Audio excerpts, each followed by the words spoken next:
எல்லாருக்கும் வணக்கம். குக்கிங் கில்லாடிஸ்க்கு வரவேற்கிறோம். வாங்க இன்னைக்கு கொஞ்சம் வித்தியாசமாக காராமணியில் கட்லெட் எப்படி பண்ணுறதுன்னு பார்க்கலாம். நார்மலாக காராமணியில் என்ன பண்ணுவோம்? ஒரு புளிக்குழம்பு வைப்போம், இல்லையா ஒரு சுண்டல் பண்ணுவோம், அதுவும் இல்லையா ஒரு மசியல் பண்ணுவோம். இதுதான் ஜென்ரலாக நம்ம பண்ணுறது. இன்றைக்கி நம்ம கட்லெட் பண்ணி பார்க்கலாம். வாங்க ரெசிபிக்குள்ளே போகலாம். முதல்ல கட்லெட்டுக்கு தேவையான பொருட்கள் என்னென்னு பார்த்துடலாம் வாங்க. கண்டிப்பாக காராமணி தேவை.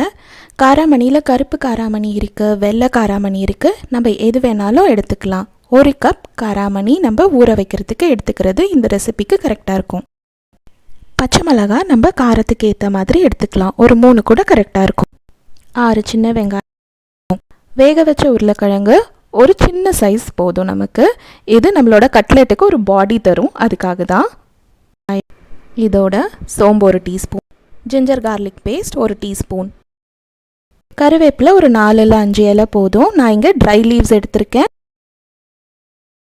1 டேபிள் ஸ்பூன் கடலை மாவு, 1 டேபிள் ஸ்பூன் சில்லி பவுடர், ஒரு 1/2 teaspoon turmeric powder, oil. Recipe என்ன பண்ணுறதுன்னு வாங்க நம்ம பார்க்கலாம். ஃபஸ்ட்டு நம்ம காராமணியை ஒரு நைட் ஃபுல்லாக ஊற வைக்கணும். அந்த அளவுக்கு நமக்கு டைம் இல்லை அப்படின்னா ஒரு கேசராலில் கொதிக்கிற தண்ணியை ஊற்றி அதில் நம்மளோட காராமணியை போட்டு ஒரு 3 to 4 hours, முடிஞ்சதுன்னா 5 hours அட்லீஸ்ட் ஊற வச்சிங்கன்னா நைட் ஊற வைக்கிற அளவுக்கு நம்மளோட காராமணி இந்த மெத்தட்லேயும் கரெக்டாக வந்துடும். நல்லா ஊறி இருக்கிற காராமணியை அடுத்த நாள் நம்ம ப்ரெஷர் குக் பண்ண போகிறோம். ப்ரெஷர் குக் பண்ணுறப்ப நம்ம தண்ணி ஊற்றுறோம் இல்லையா, அது ரொம்ப ஜாஸ்தியாக ஊற்றிடாதீங்க. கரெக்டாக மூழ்கிற அளவுக்கு மட்டும் ஊற்றுனீங்கன்னா போதும். ஜாஸ்தியாக ஊற்ற தண்ணி தான் வேஸ்ட்டாக போகும். இந்த ஊறி இருக்கிற தண்ணி நமக்கு ரொம்ப பயன்படும். சாம்பார்லேயோ இல்லை ரசத்துலேயோ போடலாம். அதனால் அதை நம்ம வடிகட்டி வச்சுக்கலாம். நம்ம ப்ரெஷர் குக் பண்ணுறப்ப அந்த காராமணிக்கு தேவையான சால்ட் போட்டுட்டு ஒரு விசில் வந்தோன்னே சிம் பண்ணி 10 minutes கழித்து ஆஃப் பண்ணிவிடுங்க. நம்மளோட வேக வச்ச காராமணி ரெடி. நம்ம காராமணியை வேக வச்சதுக்கப்புறம் எடுக்கிறப்ப அது நல்லா மசிஞ்சு வருதான்னு பார்த்துக்கோங்க. அதுதான் பதம். அரைக்க வேண்டியது என்னென்னு பார்த்துடலாம். ஜிஞ்சர் கார்லிக் பேஸ்ட் ஒரு மிக்சியில் போட்டுக்கோங்க. அதோட சோம்பு போட்டுக்கோங்க. பச்சை மிளகா நம்ம காரத்துக்கு ஏற்ற மாதிரி அதில் போட்டுக்கோங்க. ஜிஞ்சர் கார்லிக் பேஸ்ட்டாக இல்லைன்னா தனித்தனியாக கூட போட்டுக்கலாம். அதோட கருவேப்பிலை, நம்ம எடுத்து வச்சுருக்கிற வெங்காயம் கூட சின்ன வெங்காயம் இல்லை அப்படின்னா பெரிய வெங்காயம் எடுத்துக்கோங்க. இது எல்லாத்தையும் மிக்சியில் போட்டு கோர்ஸாக அரைச்சிக்கோங்க. கரன்னு அரைச்சிக்கோங்க. நெக்ஸ்ட்டு மிக்சர் எப்படி பண்ணுறதுன்னு பார்க்கலாம். நம்மளோட காராமணியோட வேக வச்சுருக்க உருளைக்கிழங்கு, அரைச்சி வச்சுருக்கிற அந்த மிக்சர், அதோடு கொஞ்சம் சில்லி பவுடர், டர்மரிக் பவுடர், அதாவது காரத்துக்கு ஏற்ற மாதிரி நம்மளோட பவுடர்ஸை எடுத்துக்கலாம். அது எல்லாத்தையுமே நம்ம ஒரே பாத்திரத்தில் போட்டு நல்லா மிக்ஸ் பண்ண போகிறோம். அதோட தேவையான அளவு சால்ட்டும் ஆட் பண்ணிக்கலாம். காராமணி நல்லா வெந்திருந்ததுன்னா மசியறதுக்கு ரொம்ப ஈஸியாக இருக்கும். அதனால் நல்லா ஈஸியாக மசிச்சுக்கலாம். நம்ம மசிக்கிறப்ப கூட காராமணியோட உருவமே தெரியாத அளவுக்கு எல்லாத்தையுமே ரொம்ப மசிச்சிடாதீங்க.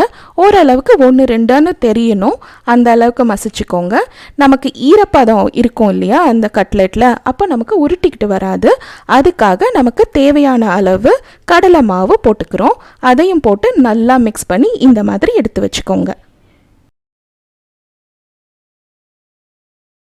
நெக்ஸ்ட்டு நம்ம கட்லெட்டை ஷேப் பண்ண போகிறோம். அதுக்கு நம்மளோட மிக்சர் இருக்குது இல்லையா, அதில் கொஞ்சமாக ஒரு உருண்டையான மிக்சர் எடுத்துக்கோங்க. அதை கையில் வச்சு கட்லெட் எப்படியும் தட்டுவோம் இல்லையா, அதே மாதிரி தான் தட்டணும். ரவுண்டாக தான் தட்டணும்லாம் எதுவும் கிடையாது. உங்களுக்கு எந்த ஷேப் பிடிக்குதோ அந்த ஷேப்பில் நீங்கள் கட் பண்ணிக்கலாம். இதுக்கு நீங்கள் கையில் எண்ணெயெலாம் தடவணும்னு கிடையாது, ரொம்ப ஒட்டிக்கிட்டுலாம் வராது. அதனால் அழகாகவே நமக்கு மிக்சர் ஷேப் பண்ணுறதுக்கு வசதியாக இருக்கும். அந்த மாதிரி நம்மளோட மிக்சரை அழகாக எடுத்து ரவுண்டாக கட்லெட் மாதிரி போட்டு வச்சுக்கோங்க. இதே மாதிரி நம்ம எல்லா மிக்சரையுமே இந்த மாதிரி கட்லெட்டாக போட்டு வச்சுக்கலாம். போட்டு வச்சதுக்கப்புறம் நெக்ஸ்ட்டு நம்ம பண்ண வேண்டியது ஃப்ரை பண்ணுறது தான். ஃபஸ்ட்டு நாங்கள் இதை முடிச்சிடுறேன்.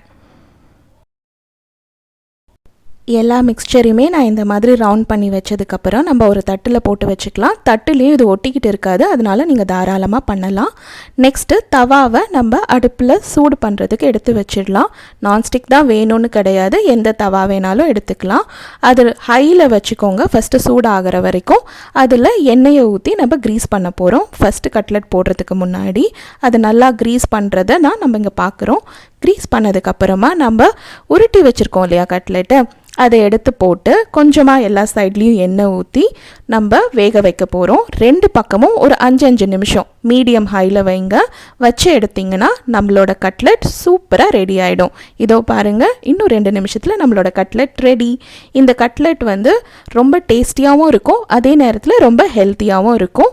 சாஸ் தொட்டு சாப்பிட்டிங்கன்னா இதோட சுவையை கண்டிப்பாக நீங்கள் மறக்க மாட்டீங்க. தேங்க்ஸ் ஃபார் வாட்சிங் குக்கிங் கில்லாடிஸ். இதே மாதிரி இன்னொரு ரெசிபியோட நாங்கள் உங்களை சீக்கிரமே சந்திக்கிறோம்.